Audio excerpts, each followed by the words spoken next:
There's an epidemic of tick-transmitted Lyme disease, with some estimates putting the number of people diagnosed and treated in the U.S.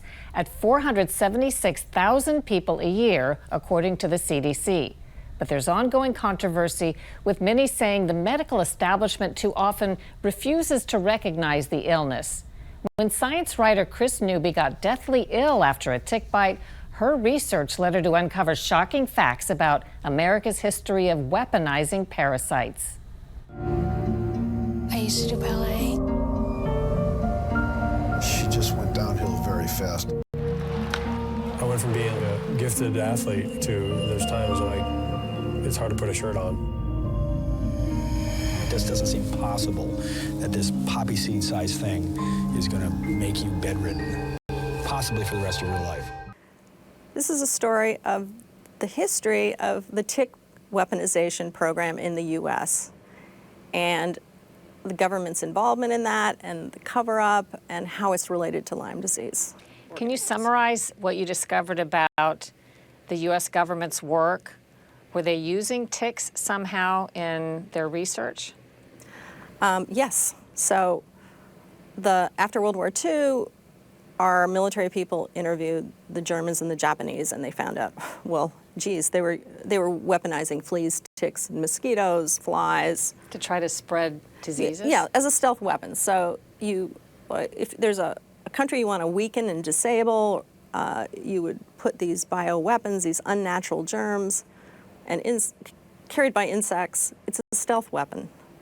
It would weaken the population. It would tie up medical resources.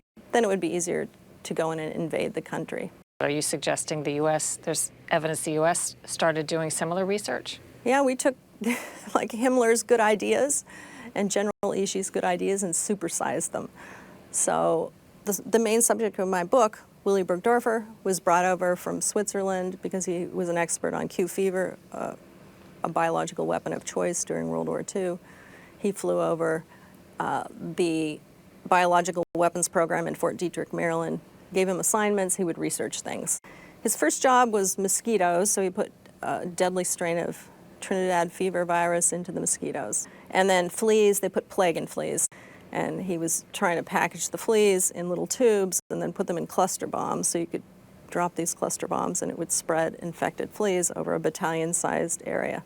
And then ticks. So his specialty in Switzerland were soft ticks from Africa and relapsing fever bacterium. It's related to the Lyme spirochete. And so he would take ticks and inject them with mixes of bacteria and virus, put them on little animals, and the goal was to create virulent strains that nature had never seen before. So then those ticks could be weaponized and dropped on our enemies. So how did Lyme disease factor into what you learned about our experiments back then? Well, I never could find proof that the Lyme disease bacterium, named after its discoverer, Borrelia burgdorferi, had been weaponized. But what I did discover is that there were several tick-borne diseases that they weaponized. First was Rocky Mountain spotted fever, which is the most deadly tick-borne disease in the U.S. There's tularemia, which is also called rabbit fever, and then there's Q fever, and so those are the main go-to bioweapons. What do you think you learned, taught us, or if anything, about what happened with COVID? Are there any parallels or lessons when you look at the two? Yeah, I think there are a lot of parallels. I often say that the Lyme disease outbreak is a prequel to what happened with COVID. So you have people messing with nature, engineering their genomes, and first of all, there was not really good oversight. A lot of these programs, for example, I found someone who said he dropped infected ticks on Cuba in 1962 to try to destroy Cuba's sugar crop. So those are all dark budgets. Dark budgets need to know very little is in writing. So we need more transparency. Shine the light on what happened with COVID, what happened with Lyme disease. There's Lyme disease everywhere. It's more prevalent than AIDS. How many more people are going to suffer before the truth comes out? As citizens, we ought to be astonished and alarmed. The major medical journals have published that chronic Lyme disease is not real and it's a psychosomatic condition. Newbie says if you can find a tick that bit you, you can save it in a plastic baggie with a damp paper towel, send it to a lab that will test it for everything, not just Lyme. She adds that early treatment with antibiotics can be a lifesaver for numerous tick pathogens that could make you very sick.